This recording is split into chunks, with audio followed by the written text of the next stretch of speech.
Okay, so today I want to talk about or discuss core exercises, or more importantly, the inner spinal stabilizers, or TVA. Most people talk about core. My reference from core is everything from your nose down to your toes. That's not your arms. But most people, when it's in a modern preconception, is that core is this region here.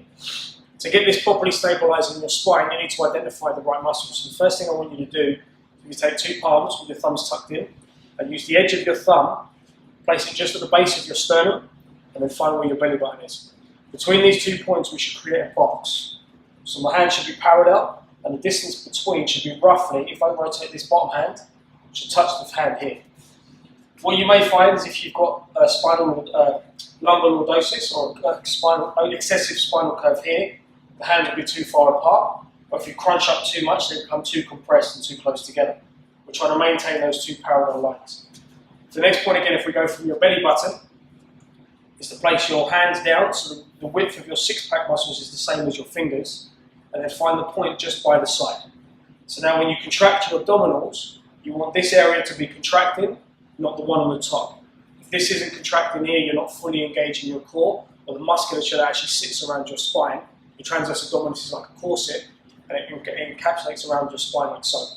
Your six-pack muscles, or rectus abdominis, basically sits on top of that on the outside. It's an external muscle. That contracting has nothing to do with core stability. It has other functions, but for the purpose of this video, we want to keep this stable. Another way to test this, once you've identified that point, is to say the word set with conviction. So if you punch the word set out, what will happen is you should hopefully feel a little contraction. When we do our exercise, what you do is contract, or say the word set, if you need to actually vocalize it, set it and then not let that come back out. So then you're engaging through your true core, or transverse abdominis, to stabilizing the spine. Basic exercises from here is you can actually just contract. You can set, contract in, and try to hold that for time, between 5 to 10 seconds, and do sets of this, initially just to identify.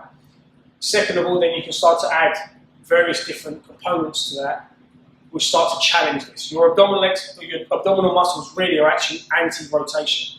So they're trying to keep your spine, or especially your lumbar spine, as still and as stiff as it can be. And it has your lumbar spine really only has 3 degrees of movement in any direction. You shouldn't be doing really excessive rotations. That comes from higher up or lower down. So another way to chest, we're going to take what's called a Pallof press. So we'll take a resistance band. You can also use a cable machine. I just prefer using a band for now. I want to fix my posture. So I want to align my hand, the center line again, with my belly button and my sternum. I want to pull the band using my back. So I'm opening my chest to keep that alignment here, and then I just reinforce with this hand. I'm not pushing with this hand, I'm just resting here. I now start to crab walk away until I feel my abdominals start to contract. I'm in the right position, and then from there I'm just going to extend to challenge my abs a little bit more. And first off, we can just hold this for time.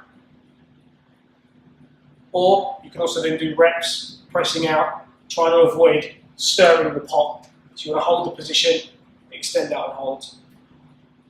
And from there, obviously we're going to work on both sides.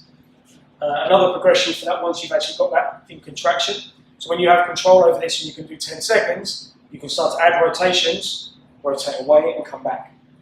I noticed that my hip, a very common fault with this is that people start to throw their hip around. When I'm doing this to work on my core, I want to keep my hips completely in alignment with my anchor point. So I'm staying parallel, I'm in position, and then I rotate and come back. So my hips are not moving, I'm just isolating my transverse abdominals. Thank you.